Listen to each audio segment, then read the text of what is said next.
Thank you, Madam Speaker. As always, it's a great honor to rise and speak in the House. I think the discussion of the Governor General could have been such an important discussion for Parliament. Certainly, things went terribly wrong with Madame Julie Payette, and the issues of the toxic work environment, the harassment, the incredible amount of financial funding that she's going to receive from the taxpayer for the rest of her life is a legitimate discussion. I think it's also a legitimate discussion about Canada's role with the monarchy. I think that is a very good discussion. But we're not having that discussion because we're dealing with a bill that is essentially a stunt. And I think that that's really unfortunate. This is the member's last speech in the House, and he decides that he wants to do a stunt and treat the Governor General's office as though he's watched too many Disney cartoons with all the, the coachmen and the horses and all that. That's not the reality we're talking about. We're talking about an institution that has a specific role to play within the Constitution of Canada. And I would like to speak to that this morning. I have to say, and I've come from a long line of people who are very opposed to the monarchy in Canada. And I'm proud that I grew up in a family that had deep reservations about Canada's ties with the monarchy. And I think a conversation about the monarchy is a very fair conversation.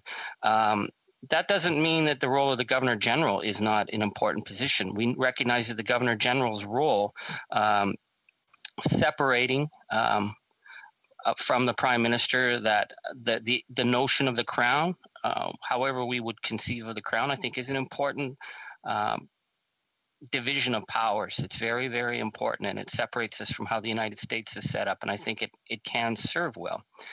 The question with Madame Payette is that obviously things went very wrong. This was a woman of extraordinary abilities, extraordinary skills, but the vetting process was not done properly. I disagree with my colleague in the Conservative Party that the Governor General is here to represent the Queen, who is the head of the Church of the Anglican Church in England. I mean, that's all fine for the UK. I don't care what the Queen represents over there. I don't care what their church and state relations are. But for me, the Governor General really is representing, one of their roles is representing Canada on the international stage. Being a voice as our head of state in a symbolic manner. We have to choose them very wisely and very carefully, people who reflect the diversity of the country, the understanding across the country.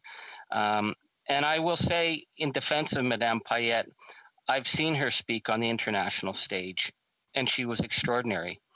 In the 75th anniversary of the landings at Normandy, it was a very powerful time because with the international community gathered there and reading definitely the French and German media when we were over in Europe, there was such a big question about what is the future of the alliance that freed Europe in 1944, 1945 with Brexit and Boris Johnson pulling the UK out of Europe. At that time, we had Donald Trump. It seemed that America was walking away. And there was a lot of questions when we were over in Normandy about what is a vision for a unified common front to address our issues. And Madame Payette gave a speech that was extraordinary, that really, I think, moved people from the international community and certainly the people of Normandy, talking about what enormous sacrifices it took to build the post-war order of peace. The amount of deaths and suffering that was entailed in the Second World War to get us to a place where we understood that international norms and international standards had to be the code, and how easy it would be to let that all slip away. And I want to mention that because I think it is worth recognizing that Madame Payette brought enormous skills in her capacity as Governor General. Her problem was the toxic work environment, the abuse of staff, the harassment, and there are many famous and powerful people who treat staff in a brutal and unacceptable manner. I mean, we have the Me Too movement because of it. And it's very important to say in 2021 that public officials, it doesn't matter how talented they are, what role they serve, the issue of toxic work environments needs to be addressed. And out of what happened with Madame Payette, I was hoping we would have heard the government lay down some ground rules for how we would deal with the Governor General, and that hasn't happened. I was hoping that the government would lay down some ground rules for proper vetting to make sure that we are never in this situation again. And it raises a serious question in terms of the remuneration that Madame Payette is going to receive in terms of a pension for life and an expense account for life.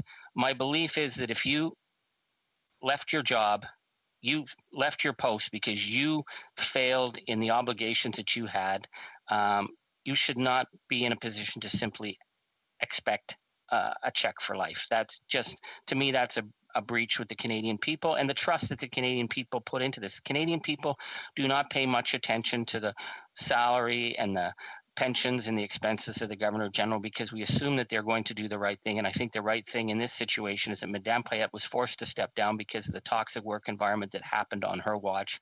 She was not eligible. So we could have had that discussion today, but we didn't.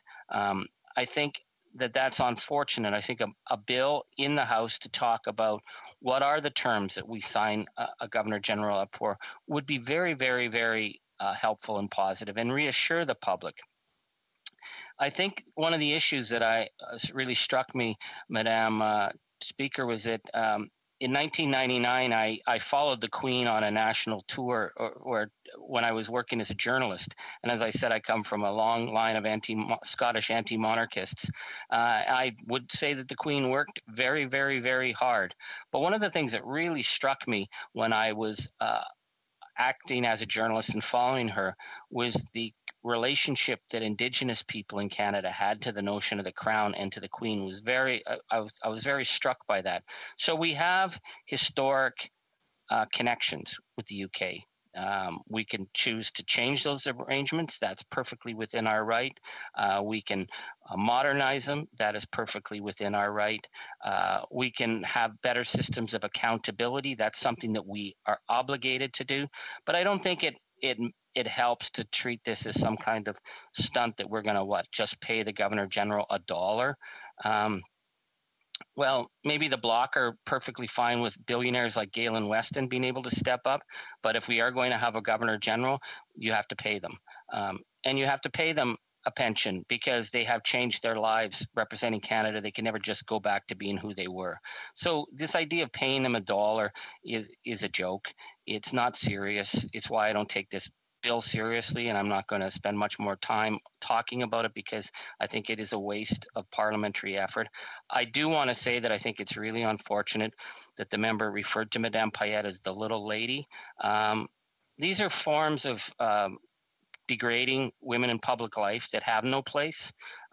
She's certainly done, I think, a hell of a lot more in her life than the member opposite. So, whether we agree with the Governor General or not, whether we have problems with how the Governor General operated, it is about showing respect. And as I said, I come from a long line of anti-monarchists, but I show respect for the institution because it is the institution we have, and the voters sent me here to work within the institutions that we have to build it up or to change it. And I think changing some of those institutions is really much the work of Parliament right now.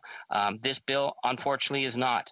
But if there had been changes to that bill, if the bill had been about the vetting process, if it had been about the pension, if it had been about expenses, I would certainly have been more than willing to support it going forward. But at this point, I see this as little more than a publicity stunt. So I want to thank you, Madam Speaker, for giving me the opportunity to speak today.